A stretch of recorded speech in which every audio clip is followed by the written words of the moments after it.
It's another Micro Action Monday on Studio Class. Good morning, divas. It's morning for me. I don't know what time you're listening to this, but I hope that you will receive it in the spirit that it is given. So, good morning and welcome to another Micro Action Monday. The other day I was thinking to myself, does anyone teach composers how to do the compliment sandwich anymore? So, are you familiar with the compliment sandwich? Do you already use it in your pedagogy, in your collaborations, in your rehearsal process, all of those things? And then you can skip this Micro Action Monday. You're good to go. But if you don't use it, or you would like some thoughts on feedback, giving notes, and how to have a really positive experience, then keep listening. Let's talk about it. The compliment sandwich is really just like two pieces of bread, right? And then the meat in the middle, and the compliments are the pieces of bread. So you're saying, I really liked what you did at section A. That was lovely. At measure 34, could you consider this? Blah, blah, blah, fill in the blank.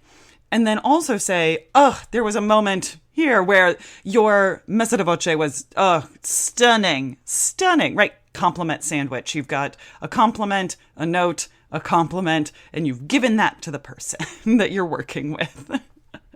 The compliment sandwich works in all parts of your life. This is not just in giving musical feedback. You can use this with your significant other. You can use this with your family members. You can use this with your friends. And you can use this in all sorts of settings.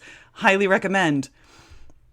But really, this is getting to the point of, how do I give feedback to a colleague or a collaborator, a student, and move forward with the process? Especially, how do I give feedback if I perhaps don't play their instrument or sing their voice type or any of those kinds of things? So that's why I said, does anybody teach composers how to do the compliment sandwich? Because composers, you are so frequently in the situation of guiding performers to perform the best live version of your vision, of your compositional vision. So I know that scenario can be rife with miscommunication, but we can all work together to create a more positive experience for each other. When I'm working with composers, I don't expect you to have a master's in voice or a doctorate in voice for us to work together and to have good communication. What I do expect is for you to have clear ideas about what your vision is for the sound world or the sound concept that you're trying to achieve. So this extends outside of new music. This is in all parts of music. But really what we're going for is that if you're collaborating with someone, or you're teaching them, right, in a pedagogical situation, or, like I said, if you're a composer giving feedback about your own piece, is getting super clear before you give the feedback about what the intended outcome is.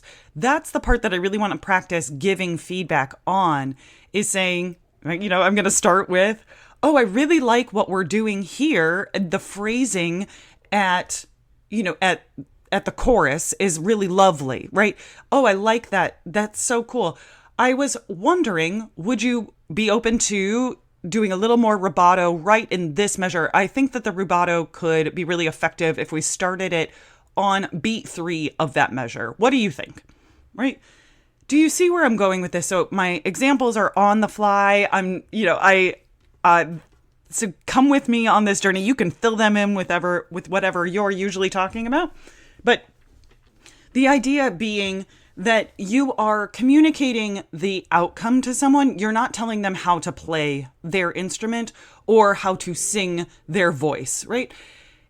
What I'm really looking for here is, can you describe the sound that we're trying to achieve together? And then I can let you know if there are challenges that are getting in the way, and we can come up with other choices to get around those things. As I was mentioning, as a composer, if you give me feedback that says, in measure 80, I would really like the consonants that are happening on beat 3 to be a little bit before the beat. Is that something that's possible? And I can say, yeah, thank you so much. I'm really working on that. I'm a little challenged by where the breath is going to happen in that measure. I think I should do it here. What do you think? Is a dialogue, is working towards solutions, like workable solutions. That's what we're going for.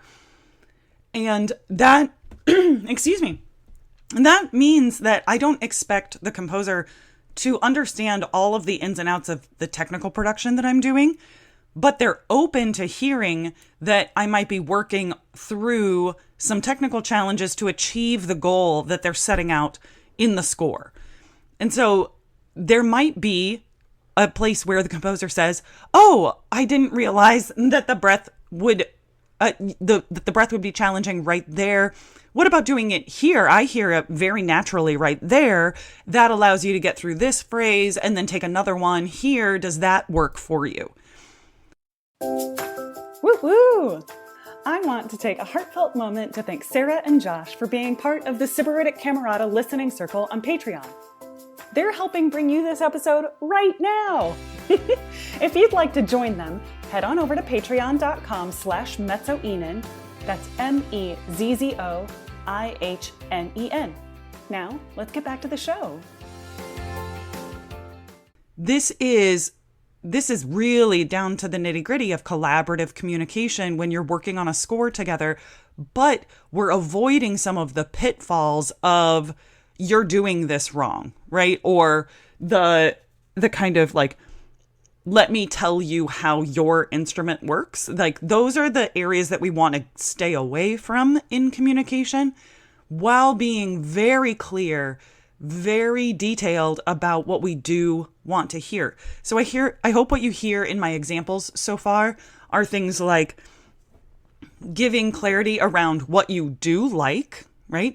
The dynamics, the phrasing, the articulation, the rhythmic accuracy, any of these kinds of things. Oh, the sureness of intonation that's happening here.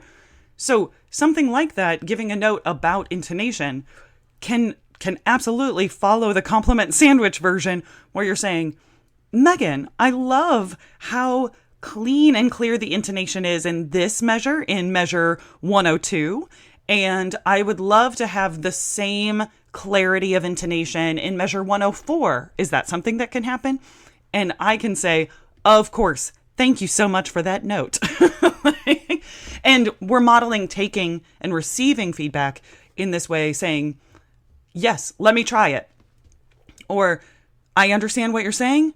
Let me have a couple tries, or I'll need to take that to the practice room. It's always okay to have a better understanding of how much time you need to implement something.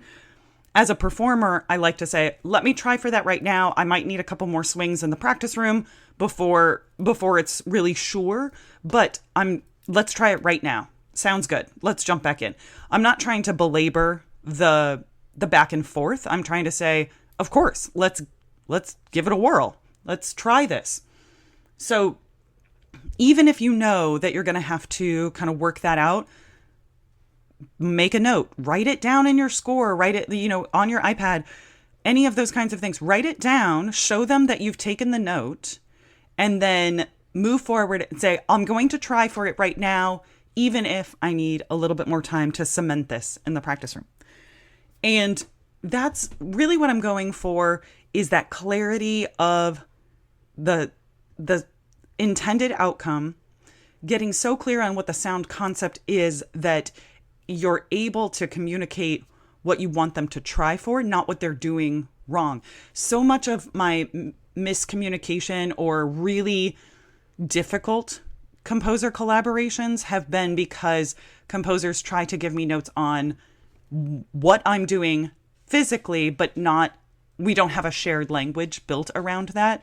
So they want to say things like, can you move your tongue to get this thing? And I was like, well, that's not how I would make that sound. So tell me about the sound you want to hear.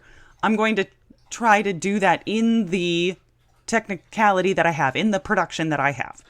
And that is where I want us to come from for productive communication and rehearsals. Okay, again, let's recap. Compliment sandwich. Composers, you can use this all the time. Get your performers on your side by saying nice things about what they're doing and then give them notes. I know that rehearsal time is really, really limited, but this goes so far in building trust that they know, your performers know that you're listening not only for where you want to hear differences or where you want to hear slight iterations of something, but that you also hear what they're doing really well with your work, where they're really executing your vision, where they've really adopted your sound world and they're bringing it to life. So don't hesitate to give them those positive reinforcements while you're also suggesting a note. You can make these things move rapidly in rehearsal. It's not going to take up too much time. So compliment sandwich, also being very specific about intended outcomes rather than what not to do. Give someone something that they can move towards, that they're able to move towards something rather than away from something. Especially in, I think all performers have this, but the more notes that's wrong, this is wrong, you have to fix this, those notes can really get performers locked up in their bodies. And I know that that's not what we're going for. And I know that you're trying to be clear. You're trying to give quick notes. You want to keep the rehearsal moving. But a little bit of care and compassion in this is going to go so far for you, right? Knowing that you're working with colleagues that you think are professionals, that you admire in this space, allow them to also be good at what they do. So ask them to do the thing that you want rather than giving them notes about how they're failing your vision. Okay? So let's work on that. So go out there, divas, go forth, compliment sandwich away. And as always, stay sparkly inside and out.